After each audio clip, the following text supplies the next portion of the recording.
Former United Airlines pilot Captain Ross Amer joins us to talk about the crash. Thank you so much, Captain, for joining us. If it's not terrorism, what else could this be? Like everybody that has come before me, we hate to speculate when we don't have all the facts yet. But the good thing about this particular tragedy is that it's in a very, very known and watched over spot.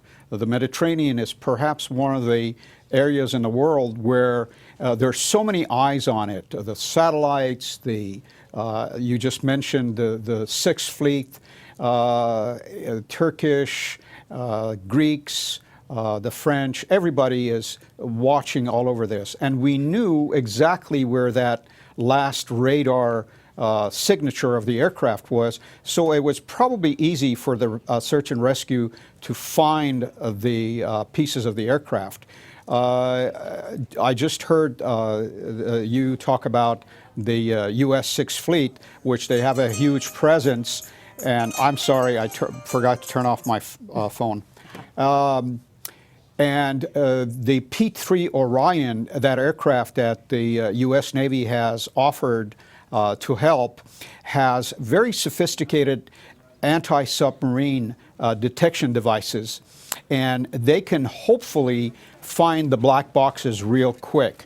That would be the best thing that we could do, possibly, to find the black boxes, and that will give us the correct information. Captain Amer, I want to point out here, one of our senior producers from our investigations unit, Pat Milton, is saying that U.S. officials are telling CBS that the plane went down like a rock. That according to this source, that it was a catastrophic event that took down the plane.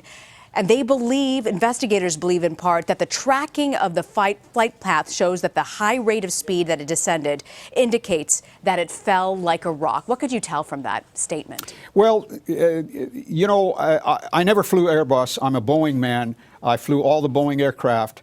But Airbus has this, what they call an air law, which prevents the pilots from exceeding certain limits, where in Boeing they let the pilots decide on that. But Airbus does not even let you bank the airplane beyond a 35-degree bank. So when something like that happens, it tells me that it was basically out of control of the aircraft itself and obviously the pilots. When the aircraft is descending at this high rate and sharp banks, this tells me something drastically went wrong with that airplane.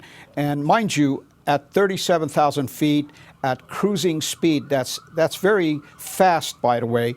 Airbus cruises at around Mach 0.78. That's pretty fast.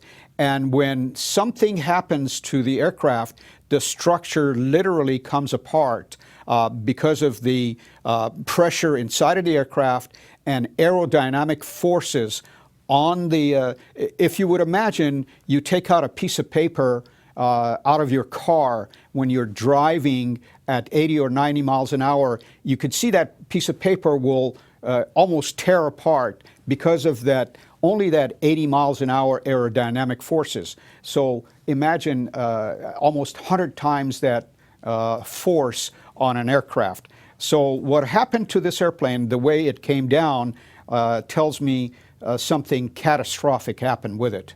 But based on the preliminary reports that we're hearing right now, is there a way to determine whether this was terrorism or mechanical? If it was a bomb that perhaps exploded this plane, which we do not know at this hour, is there a difference to differentiate from this early point in the investigation if it is terrorism?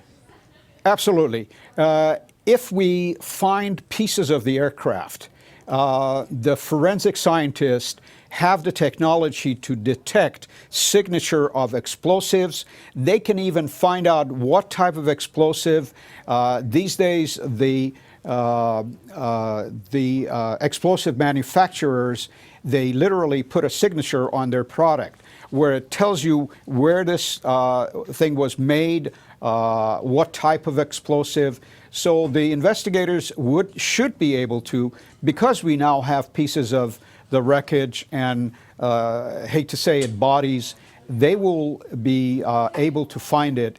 And of course, when we do find the black boxes, and I'm very confident that we will find the black boxes because we have time, and the fact that Egyptians have set aside what I would call national pride, and they're seeking help. You know, one of the problems that I had with MH370, and the reason we lost that airplane basically was that Malaysians took too long to ask for help, or sometimes they never did ask for help from superpowers, not necessarily United States. And I agree that we have to be invited. We don't want to invite ourselves into investigations, but once they ask us, we can give them a hand, we can find out exactly what happened, and we can discover those black boxes that are extremely crucial to any investigation. That's true, Captain Amer. You don't think about pride and ego and how that affects when an investigation like this involves so many different countries. You talk about MH370, but tell me something. How does this current investigation differ from MH370? As I mentioned, with 370, we had this vast, uncharted space in the world where there are no shipping lines, there are no air routes. Mediterranean, you have airplanes crisscrossing over Mediterranean. This aircraft was, at the time that it disappeared, would have been talking to Athene Control. Athene Control is a sector within the Mediterranean that controls the airspace in Athens and Greece, and then the Turks to the east, Italians to the west. They have radars everywhere, ground-based radar, satellite eyes are looking at everything.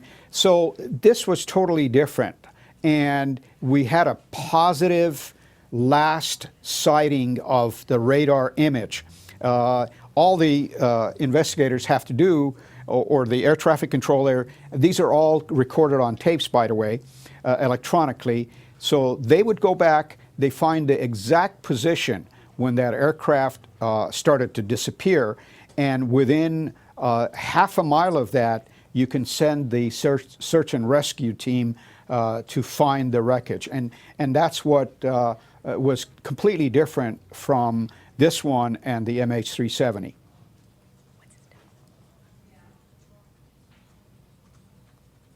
And what do we expect to hear if we do track down the black box recorder, Captain Amer? What would help us when you get that device ultimately that would help break through to this investigation? The digital data recorder, DFDR, and the digital voice recorder in modern aircraft like the Airbus or the 777 that I flew, they record so many different parameters, hundreds of parameters. Of course, the voice recorder records every sound in the cockpit. For example, we would hear a click of an instrument when the flight crew is selecting something, or any kind of voice in that cockpit or within the aircraft. So let's say there was an explosion on that aircraft. It will be the last thing that voice recorder recorded. And then the flight data recorder records just about every position of the flight controls on that aircraft, what the engines were doing, at what altitude, at what airspeed, what heading, what were the components of the aircraft doing, the major components, which mainly the flight controls, the auto flight system, the computers. So you have an amazing array of information available to the investigators that they could definitely find out what happened to this airplane. Again, I'm not going to jump on a bandwagon and say, yes, it was a bomb. It could be actually some sort of catastrophic failure of the aircraft itself. So I'm not prepared to say definitely it was terrorism, but, although it looks a lot like it. Okay, Captain Ross Amer, thank you so much, Captain, for your time.